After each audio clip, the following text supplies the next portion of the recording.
মিম্মা নাযালনা আলা আবদিনা ফাতু বিসূরাতিন মিন মিসলি।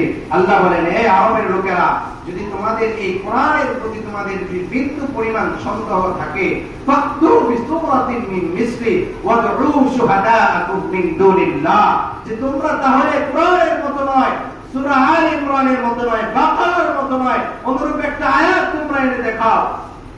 কিন্তু মক্কার কাফেররা পারে নাই, মদিনার কাফেররাও পারে নাই। তখন আল্লাহ পাক আবার নিজে আয়াত নাযিল করেছেন, ফা ইল্লাম তাফআলু ওয়া লান তাফআলু ফাত্তাকুন নারাল্লাতী ওয়াকুদুহা আন-নাস ওয়াল হিজারা।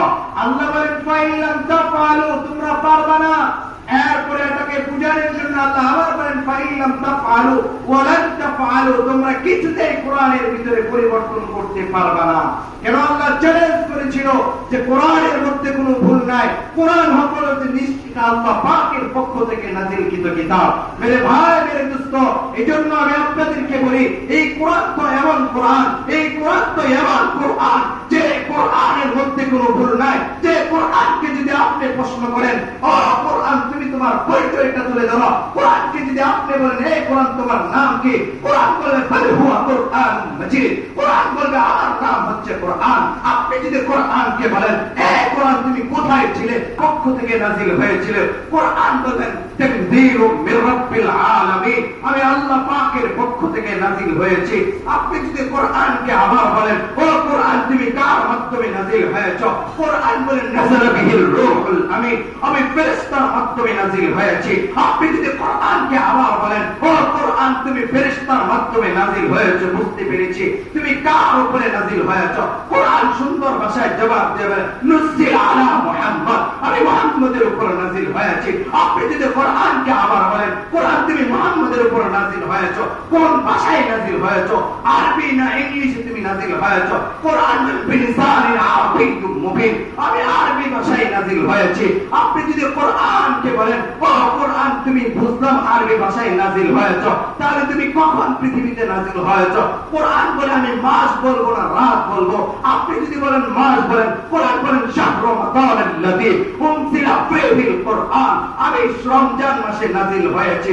আপনি যদি কোরআনকে বলেন, ঠিক আছে তুমি রমজান মাসে নাযিল হয়েছো, কোন রাত্রিতে নাযিল হয়েছো, তখন কোরআন বলেন ইন্না আনজালনাহু ফী লাইলাতিল কদর, আমি লাইলাতুল কদরের রাত্রিতে নাযিল হয়েছি। এবার যদি আপনি কোরআনকে বলেন, ও কোরআন তুমি নাযিল হওয়ার কারণ কি, কেন তুমি নাযিল হয়েছো, কোরআন বলেন হুদাল লিল আলামিন, পৃথিবীর মানুষদেরকে পথ প্রদর্শন করার জন্য আমি কোরআন নাযিল হয়েছি। আপনি যদি কোরআনকে বলেন, ও কোরআন পৃথিবীর মধ্যে তো অনেক নবী নাযিল হয়েছে, তুমি কোন নবীর উপর নাযিল হয়েছো, কোরআন বলেন মুহাম্মাদুর রাসূলুল্লাহ, আমি রাসূলের উপর নাযিল হয়েছি। আপনি যদি আবার কোরআনকে বলেন, নবী তো আরো ছিল পৃথিবীর মধ্যে, লক্ষ লক্ষ নবী ছিল, তার উপরে কেন নাযিল হও নাই, কোরআন জবাব দেয়া বলেন খাতামুন নবিয়্যিন, তিনি হচ্ছেন সর্বশেষ নবী।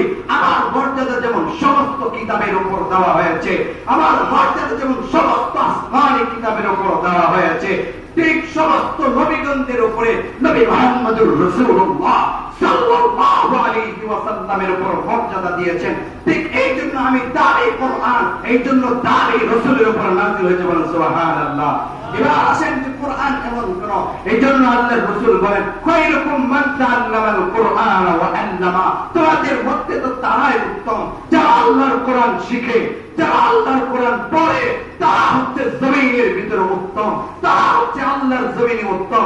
কিন্তু মেরে ভাই, মেরে দোস্ত, আজকের সমাজে কাদেরকে উত্তম বলা হয়? যারা ঘুষখোর, যারা চাঁদাবাজি করে, যারা টেন্ডারবাজি করে, যারা দুর্নীতি করে, যারা মানুষকে হত্যা করে, অন্যায়ভাবে হত্যা করে, তাদেরকে সমাজের ভিতরে সর্বোচ্চ আসনে বসে দেওয়া হয়। অথচ রাসূল 1400 বছর আগে বলেছেন খায়রুকুম মান তাআল্লামাল কুরআন, তোমাদের মধ্যে তো তারাই সর্বশ্রেষ্ঠ জাতি যারা আল্লাহর কোরআন শিখে, আর যারা শিখে তারাই হচ্ছে জমিনের ভিতরে সবচেয়ে উত্তম। ঠিক না?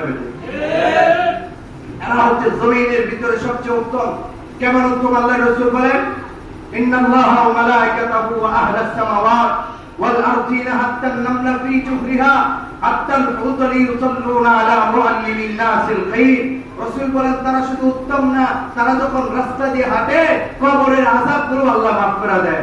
তারা যখন রাস্তায় ইলমে দ্বীন অর্জন করে তখন আসমান থেকে ধরে জমিনের পর্যন্ত এমনকি সমুদ্রের মাছ পর্যন্ত হাত্তা নামলা ফি জুহরিহা ছোট ছোট পিপলিকাও পর্যন্ত তাদের জন্য মাগফিরাতের দোয়া করবেন সুবহানাল্লাহ।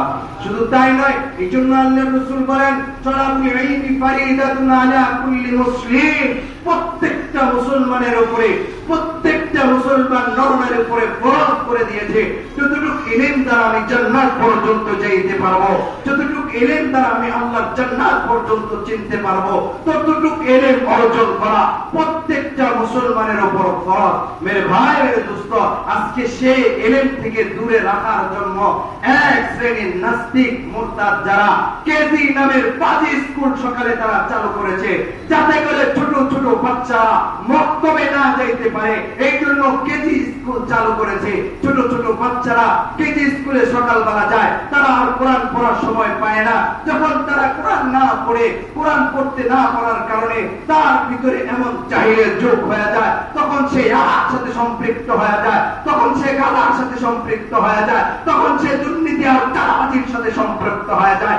আল্লাহর কসম করে বলতে পারবো, যার সিনার ভিতরে কোরআন আছে সে কখনো দেশ বিরোধী হতে পারে না, সে কখনো জঙ্গি হতে পারে না, সে কখনো দেশের সম্পদ চুরি করতে পারে না, সে কখনো মানুষকে অন্যায়ভাবে হত্যা করতে পারে না।